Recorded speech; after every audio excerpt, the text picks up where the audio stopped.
Welcome to How We Grow, an essential playbook to grow and scale your vacation rental business with advice and insights from the best in the biz, with your host, Lynell Gordon. I'm Lynell Gordon with How We Grow, the Vacation Rental Show, and I have a couple of guests that are really phenomenal. I'm going to introduce Valerie Budd, who is on my left.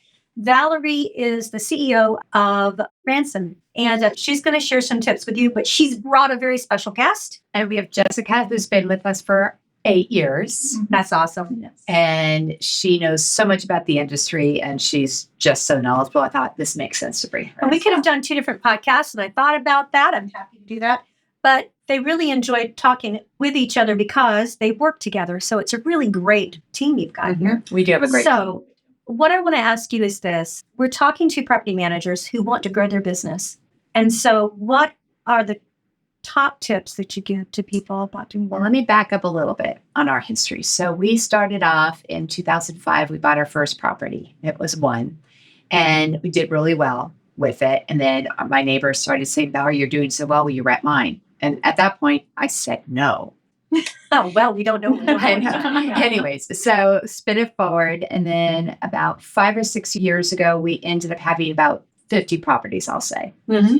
And we were sustaining quite well. And then we grew dramatically. We now have over 250. We're on target to have 300.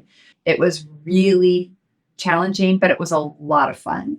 We had stuff that we'd look at each other and think, okay, how do we get through this? Because we didn't have processes in places that we needed. Right. So, and that's why I wanted to bring Jessie, because she was our first employee, or one of our first ones besides housekeeping. And she literally, when I hired her, I gave her a computer and then I got a plane and left. Really? She abandoned me. So scaling's been really an interesting thing, and it's so important. So now we obviously are doing things so differently than when we only had one employee and all the properties. So tell me how you did that. Tell me the most important things that people have to think about when they scale the percentages that you scaled. What kind of processes do people need to think about to scale like that? Was, and I mean this sincerely, not that I'm just at a streamline event, but what happened was I knew I needed another software. So I went out and went to the conferences and went and looked at 4 different companies, and we chose Streamline. This was back in the day when they weren't nearly like what they are. Right. So we went with them, and that's where I onboarded Streamline at the same time as onboarded Jessie, I guess you would say, which was really great. So we learned the system together. So that became your project? That was my first thing, actually. We're going back and looking through reservations yesterday, and the first reservation was one that I had transferred from our old software. It was just such a flashback. Wow. So software was really important. And then that's when you start putting systems in places. But things that we ran into, big issues, were communication with our team. And we would just text feed. Okay. Add 250 properties and 40 employees, you can't do the text feed anymore. No. You've got to go to the next level. And that was really a big challenge. How do we migrate to that new system, and how do we do it effectively? Right. So I guess the first thing you're saying is that for that kind of scalability and growth, you have to have a really great basic property management system. We're at Streamline Conference, guys. That's where I'm recording at this point today. That's where I'm recording a bunch of podcasts. And I just tell you, we have some really smart people here, and I'm taking complete advantage of it. So having a really good property management system that will allow you to scale to that level is important, right? It's very important. And having one that's forward thinking too. It's not always just about the technology that they have at that moment or the people in the company. And we love Carlos and Segre. We've been great friends with them for a long time. They're forward thinkers. Yeah, they are. And when we're looking at products and technology, that's what we're looking for. Not obviously the tech part of it's important. Culture within our company Absolutely. is that connection that we all have with each other. So yes, you're growing, but at the same time, you need to keep that communication within your core team. Mm-hmm. So you don't have trouble delegating. I did make it. No, not anymore. It's actually really wonderful. So how important is delegation to growth? Oh, it's 100% important. Okay. Vital. 100%. And the first time you do it, it's really hard. But then after you start doing it, it's so easy. It's freeing. So tell me about the growth that you've walked through with the company. What kind of things would you suggest to companies that are growing to put into place that'll help them with the scalability? I think the first thing, Valerie alluded to it earlier, is we have a very collaborative team. You're not going to know what you need if you're not talking to the people on your front lines. Mhm. When we onboarded Breezeway, we're with Breezeway right now, and when we onboarded them, there was so much of, okay, what do you love about this app? What do you not like? Getting that communication and feedback back from them so that we could tweak it to make those processes work. Mhm. That was so important for us. But I think as we got that down, we really started putting things on paper. And that was so important for training for future employees. I mean, training manual sounds so basic, but we didn't have it. Like it was just me, and we Mhm. had our reservation manager who's with us now. She's wonderful, but like it was the two of us, and we were yin and yang, and we just did our thing.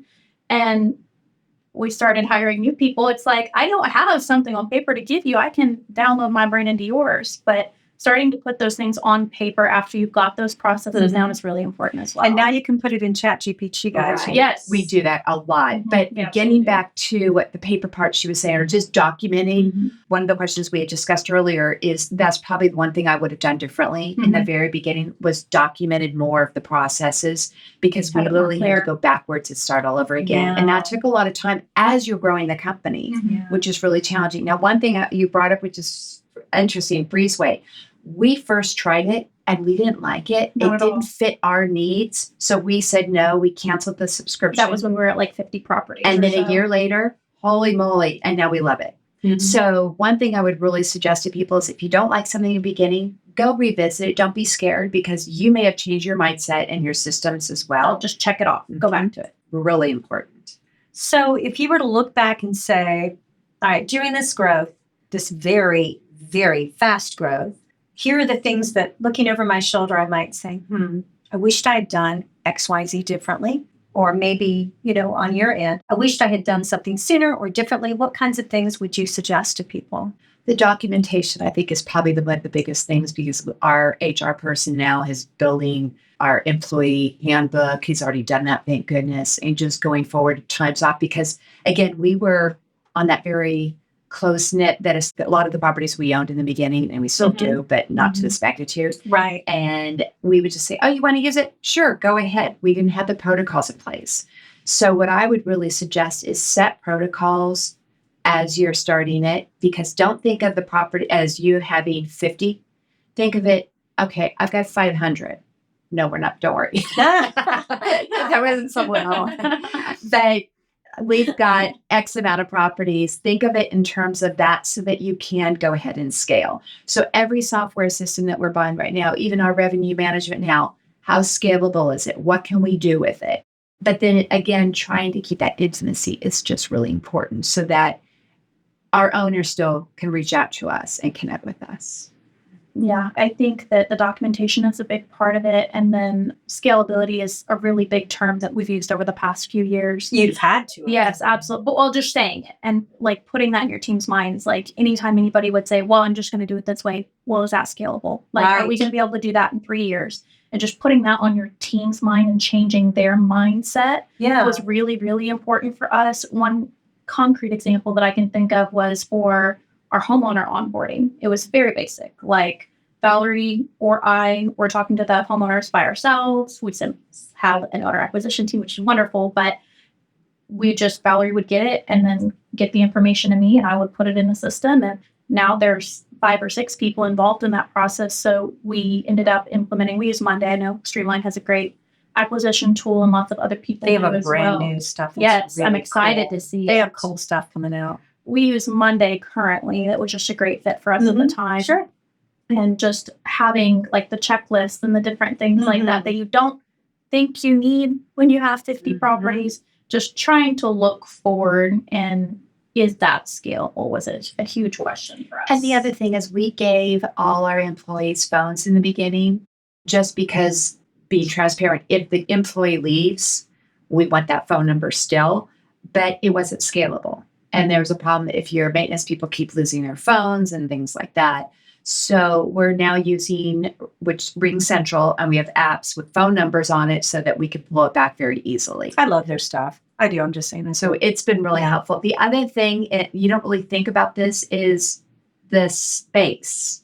So the first space that and Jesse worked out of it was The first office space. I worked out of my bedroom originally. we had a laundry at the house. Too, believe it. Yes, you did. But it's old school. But the office that you worked out of, how big was that office space at Tall Pines? It was about the size of a walk-in closet. Yeah. It was a little bitty thing. And then we grew and grew. And that's just something you've got to consider. That unfortunately, the building that we've taken over, we could kept expanding from size. But that was really important because you technically, to move it would be so much more work. Yeah. So wherever you do launch, and I was an advocate of actually having space, but for our reservation team and our management team, it's really important to have a space that they can go to, that we have our Monday meetings. Yeah.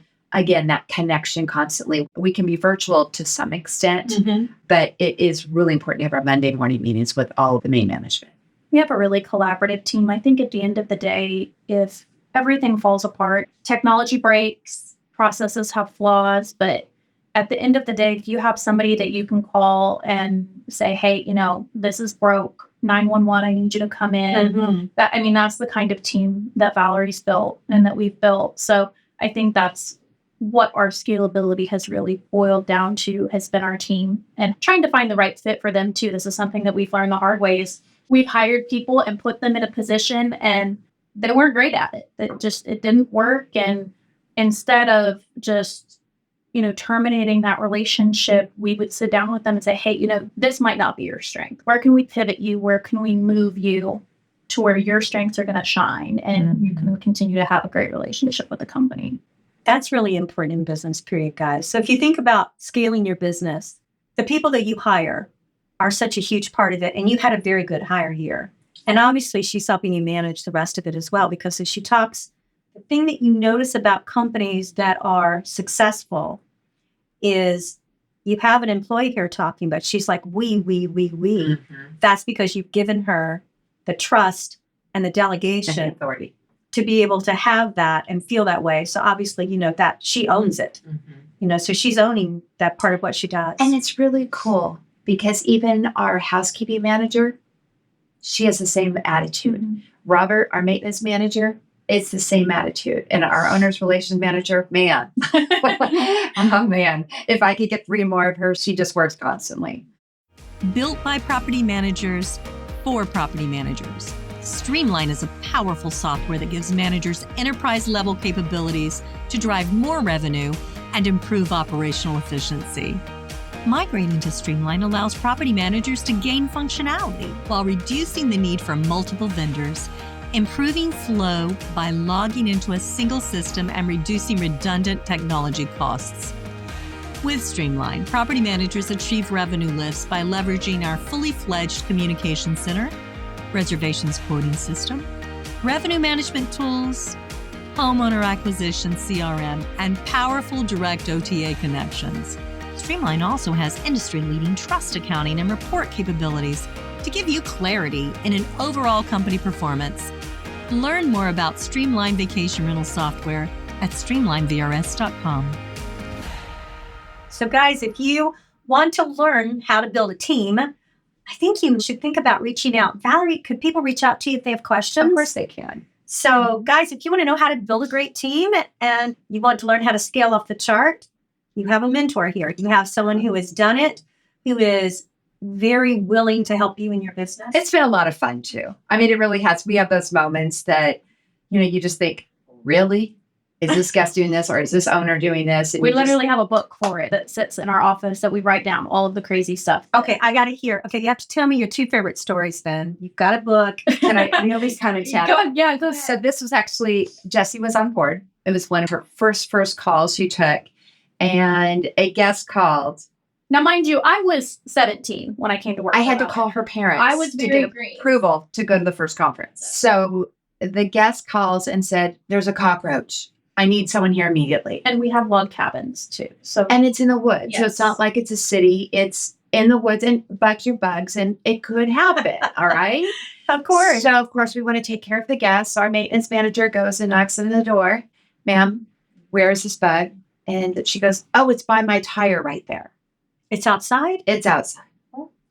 upside on her windshield is the picture that we got later afterwards. So But the point is that, I mean, really to the guests. You know, we had one guest that also decided to go in the attic and string up Christmas lights on the outside of the house. What? I have no idea why. What? How long did they rent it for? It wasn't very Not like a weekend. Yeah. A weekend. Okay. And this was before, because in our yard, we have to have Christmas lights up by middle of October. This was like 1st of October. So it wasn't like we were behind the 8 ball. Okay. That taught me to ask questions. That was 7 a.m. in the morning. I called the maintenance manager. I was like, you have to go like right now. And he called me. He's like, really? Really? So another instance that comes to mind is I worked on property for a while. So where my office was one of our resorts that we had.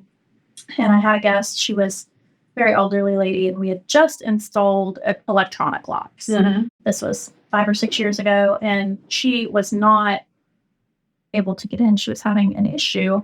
And so I'm repeating her door code back to her. I can hear her typing in the numbers. It's just not working. I'm like, okay, it's fine. I'm going to come and help you. Right. Like, it's 2 minutes away. Right. So I go down there, and I'm watching what she's doing, and she's typing the numbers and telling me different numbers than what she's actually typing onto the keypad. And it was like, oh, I know, poor thing. She was so embarrassed, but just ask questions. No, you do. For So- sure. It's so funny. So this morning, we're in a really cool room. We're in the Phoenician Hotel. This is a really ritzy kind of place. So we were walking there. My sister, who is property manager, she owns Hops Realty at Holden Beach. So we're walking down and we're saying hi to people, and there's a cockroach literally on the floor. And it was inside. It was inside. And we had a group of people in the hall, and there was a cockroach, and someone said, "What is that?" And my sister, who is very witty, she just looks down. She says, "Oh, we brought that with us from North Carolina." I just, you get so used to dealing with these things as a property manager for these many years. Your eyes right over the top of your head. So I'll bet now someone calls and they're like, "I see a cockroach." You're like, Is it inside or outside? yeah, there's the question. Is it inside or is it outside? If it's inside, did you bring it with you? Just saying. Is there anything else you'd like to say or any advice you'd like to give? The thing with homeowners, for example, we all know some are really great and some are quite a challenge. And some you just have to let go. So we have not had to do this before, but now that we've grown to the point that we have, we are now having, the list is called thin ice. Mm-hmm. And these owners, not because of us being on thin ice, but we put them on thin ice, and we're going to review them and see about getting rid of them because they're suckerfish. And we, you have to look at the revenue. You have to look at how many people they've referred or their connections to your other owners. But that's really important. And it's hard to do, especially when you're in such an acquisition mode that you want to go ahead and say, yes, I'll take them all. But sometimes you just got to say no. We have some companies, there are companies that I've spoken to who create a list like Thin Ice. And then each year, as a reward to their reservationist or to their staff, they're allowed to vote one off the island. But what if Come back in the sporting days. I love it. Some people have things like that. When you get to the place, when it takes more time than the revenue is worth, I like the fact that you're sitting and putting it on paper. Who do they know? Socially, how is this going to affect me? Financially, how's it going to affect me? Because there's such a ripple effect. Oh, yes. We know that. Yeah, for sure. And then we've got some of those owners that their ripple is going to be so big that we now say, how high do you want us to jump? I mean, we don't say that to them, but we all know. We know who they are. Yeah, we do. We all do. And another thing that some companies do in that situation, Valerie, is they will take whoever's the best communicator, normally it's the owners of the company, someone that has worked like you for a long time in there. And they'll sit down with the owner and they'll say, "Look, our staff, we're having an issue because of X, Y, and Z. We'd really like to work that out with you. What can we do to make this a better situation?" And that communication also has saved many an owner in that way. And we also found, especially with the one owner, it's better for us to rotate this person around, even though we all communicate. Absolutely. But after a couple of years, I worked with him for a while, and then Jesse worked with him for a while, and now somebody else is. It just is fresh. It's new. It's been working. That's a very good strategy, too. I hadn't thought about that. I hadn't heard of that one. That's an excellent strategy. We used to do that at the tech company that I founded. We had some property managers that were challenging. And No. no, occasionally, because most of them, honestly, I'm going to be real honest, most of them are phenomenal. You're used to dealing with people. You're nice. You're just really nice people. But occasionally you come across one who's not. And we did the same thing. I didn't allow my staff to talk to the property manager. Only I could talk to the property manager. And then only my partner could talk to the property manager. And then that didn't work. So, But, to be in this space, it's interesting because my husband and I used to always do dinner parties with our friends and we hosted. And this was probably about 10 years before I started this business. Was one of our friends said, you and Rob both have the gift of hospitality. how nice. And we never really thought about it. And now look at the industry we're doing. How sweet. I mean, but I think you have to do I this, think you to do. be able to take everything and, okay, you're absolutely right. Let me do this for you. Or you have to hire people that have that. Right. Because I know some property managers who their backgrounds may be in a certified public accounting, or maybe they're technologist. A lot of those people come into the business and then they hire that front end person to talk because they don't have But you it. definitely need that. You type have of to have skill it. set in there. You have to have, because you have to deal with guests and owners. And, I got to say, the property managers at the conferences, I was out in corporate America before I did what I was doing and do now. And I was shocked on how awesome the property managers were. When we started off, when I had like 20 or 30 properties, they would give me their contracts. If they hired an attorney, I was flabbergasted. I mean, they were just willing to say, here it is. I know. So, pay it forward, pay it backwards, keep doing it over and over Exactly. again. It's an amazing industry. It is. And that's what this show is about, is really creating a group of mentorships, because that's really what we need when we're growing a business. And even if we've been in business a really long time, sometimes we forget, we forget those basic principles. Like I was interviewing someone earlier today, and their gift to this world is revenue generation. And he can sit down with any property manager. He can share with them, here are the ways that you generate revenue. And he is very successful. Being able to have people that are very good at marketing, or like you, people that excel in scalability and growth. I always love the roundtables. Draw on that. I do too. I remember my first couple conferences I would go because I was reservations, I was maintenance, I was housekeeping, scheduling, I was everything. I've been there, done that. And I would sit in the back of the room because I knew if my phone rang, I had to go out and answer it. And I would see all these other people. I'm like, how are they doing this? Team. And it's so That's funny the to see team. now we're bringing how many people to these conferences. So I love that. Thank you for sharing. Oh, Thank thank you you. so much for coming and taking your time and being willing to talk to people. Oh, sure. Thank you for having So- this podcast. I'm sure it's going to be wonderful for other people to learn and hopefully get inspired. And Yeah, I hope so. Reach out to Valerie, guys. She's got the goods. thank you. Thank you. This episode of How We Grow is brought to you by Streamline. To find out more about how Streamline can help grow your vacation rental business, visit streamlinevrs.com. Make sure to search for How We Grow in Apple Podcasts, Spotify, and Google Podcasts, or anywhere else podcasts are found, and hit subscribe so you never miss an episode. On behalf of the team here at Inhabit, thanks for listening.